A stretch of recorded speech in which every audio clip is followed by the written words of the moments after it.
আরজিকর কাণ্ডে দোষীদের শাস্তির দাবিতে মিনাখায় প্রতিবাদ মিছিল তৃণমূলের। আরজিকর কাণ্ডে তোলপাড় গোটা দেশ, প্রতিবাদে ফুঁসছে সব মহল।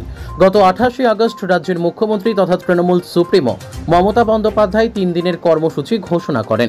সেই ঘোষণা অনুযায়ী আজ অর্থাৎ শনিবার মিনাখা ব্লক তৃণমূল কংগ্রেসের পক্ষ থেকে আরজিকর কাণ্ডের শাস্তির দাবিতে মিছিল করে তৃণমূল নেতাকর্মীরা। এদিনের মিছিল থেকে আরজিকর কাণ্ডের দোষীদের অবিলম্বে শাস্তির দাবি তোলা হয়। পাশাপাশি বিরোধীদের কঠোরভাবে সমালোচনা করা হয়। মালঞ্চ কালীতলা পেট্রোল পাম্প থেকে এই মিছিল শুরু হয়ে মালঞ্চ বাজার প্রদক্ষিণ করে। মিছিলের নেতৃত্ব দেন মিনাখা ব্লক তৃণমূল কংগ্রেসের সভাপতি হাজী আইয়ুব হোসেন গাজী। এছাড়াও এই দিনের প্রতিবাদ মিছিলে উপস্থিত ছিলেন মিনাখা বিধানসভার বিধায়িকা উষা রানী মণ্ডল, জেলা পরিষদের পরিষদীয় দলনেতা মৃত্যুঞ্জয় মণ্ডল, ব্লক সম্পাদক তথা জেলা পরিষদ সদস্য আবুল কালাম মল্লিক, মিনাখা পঞ্চায়েত সমিতির সভাপতি সাইফুদ্দিন মোল্লা, মিনাখা ব্লক যুব তৃণমূল কংগ্রেসের সাধারণ সম্পাদক মমতাজুল হক রাহুল, মিনাখা অঞ্চল সভাপতি হোসেন গাজী, অঞ্চল প্রধান আবু বক্কর সিদ্দিক, কুমারজোল অঞ্চল প্রধান আকবর গাজী, বামনপুকুর অঞ্চল সভাপতি নিজামুদ্দিন আহমেদ সহ শত শত তৃণমূল কংগ্রেসের কর্মী সমর্থকেরা। দেখুন, আজকের আমাদের কর্মসূচি ছিল মিনাখা ব্লক তৃণমূল কংগ্রেসের পরিচালনায় এবং আমাদের ব্লক সভাপতি আইয়ুব হোসেন গাজী মশাই আজকের একটা মিছিলের আয়োজন করেছিলেন। মিছিল, তারপরে আমরা পথসভা করেছি।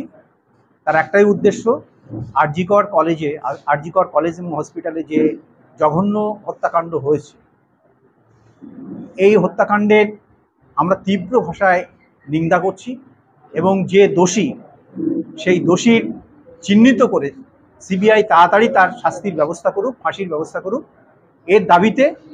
এবং বিজেপি যে বাংলার বুকে একটা অরাজকতা সৃষ্টি করতে চাইছে, নবান্ন অভিযানের নামে সেদিনকে যে ছাত্র মিছিলের নাম করে পিছন দিক দিয়ে বিজেপি যে বাংলায় একটা অশান্তি করার চেষ্টা করেছিল, নবান্ন অভিযানের নামে পুলিশের উপর বর্বরোচিত আক্রমণ, পুলিশ সেদিনকে কিন্তু খুব শান্তিপূর্ণভাবে এই জঘন্য আক্রমণের প্রতি করেছে, বিরোধিতা করেছে বা সফলতার সঙ্গে সেটাকে মোকাবিলা করেছে। এই জন্য পুলিশকে আমরা ধন্যবাদ জানাই। পশ্চিমবঙ্গ পুলিশ খুব বুদ্ধিমত্তার সহিত খুব শান্তিপূর্ণভাবে এই বিজেপির চক্রান্তকে রুখে দিয়েছে। এই জন্য আমরা পুলিশ প্রশাসনকে অত্যন্ত ধন্যবাদ জানাই এবং আমরা চাইছি যে দোষী যারা, আরজিকর হসপিটালে যে বোনটিকে জঘন্যভাবে হত্যা করা হয়েছে, ধর্ষণ করে হত্যা করা হয়েছে, আমরা সেই ধর্ষণকারীর শাস্তি চাই, ধর্ষণকারীদের শাস্তি চাই, তাদের ফাঁসি হোক, এটা আমরা চাই। আর বিজেপি চাইছে গদি, তারা গদির আন্দোলন করার চেষ্টা করছে। এরকম একটা জঘন্য হত্যাকাণ্ডের প্রতিবাদ করা যেমন তেমন, তারা এই বিষয়টাকে অন্যদিকে ঘুরিয়ে নিয়ে যাওয়ার চেষ্টা করছে। তাই তাদের সেই চক্রান্তকে ভেস্তে দেওয়ার জন্য, তাদের সেই চক্রান্তের বিরুদ্ধে প্রতিবাদ করার জন্যই আজকে আমরা রাস্তায় নেমেছি। আমরা দেখেছি তাপসী মালী, আমরা দেখেছি অভয়াকাণ্ডের বিভিন্ন জায়গায়, মণিপুর দেখেছি, আমরা গুজরাট দেখেছি, মহারাষ্ট্র দেখেছি, ইউপি দেখেছি। সিবিআই যে কেন্দ্রীয় এজেন্সি, তাদের প্রতি মানুষের আস্থা কমে যাচ্ছে। কারণ স্বশাসিত একটা সংস্থা যা মানুষকে আইনি সাহায্য দেয়, যারা নিরপেক্ষ তদন্ত করে, তারা কিন্তু এই বিজেপি নামক একটা দলের পেশানিতে তাদের মতো করে আইনটাকে ঢিলামি করছে, রাজনৈতিক অভিসন্ধি ক্রমবর্ধমান দীর্ঘায়িত করে প্রকৃত দোষীকে দিক না করে তার রূপরেখার অভিমুখটা অন্যদিকে ঘুরিয়ে ক্রমবর্ধমান এটা ঢিলামি করছে, যার বিরুদ্ধে আজকের আমাদের মিনাখা ব্লকের প্রতিবাদ। শুধু তাই নয়, তামাম পশ্চিম বাংলা ব্যাপী আজকের প্রত্যেকটা ব্লকে এই কর্মসূচি নেওয়া হয়েছে এবং হাইকোর্ট যত্রতত্র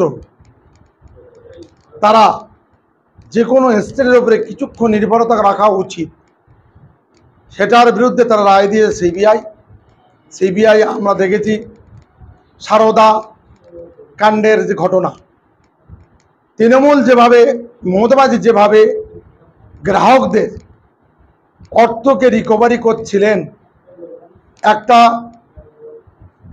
জাস্টিসের মধ্য দিয়ে সেখান থেকেও ঠিক হাইকোর্টের অর্ডারে সিবিআই নিল।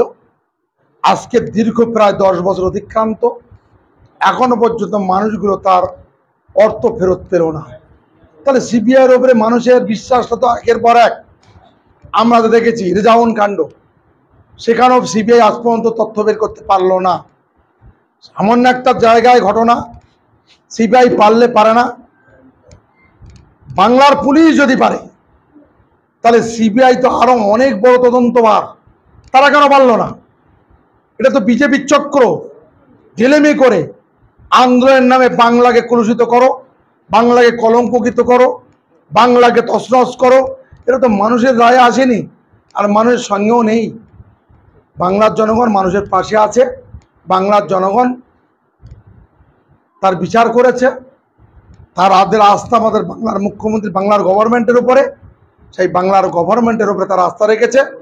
এটাকে যেভাবে কলুষিত করো, এই অশুভ শক্তি বারবার পরাজিত হয়েছে, শুভ শক্তির বারবার উদয় হয়েছে। বাংলার মুখ্যমন্ত্রী শুভ শক্তি, তার জাগ্রত বিবেক বাংলার জনগণের মন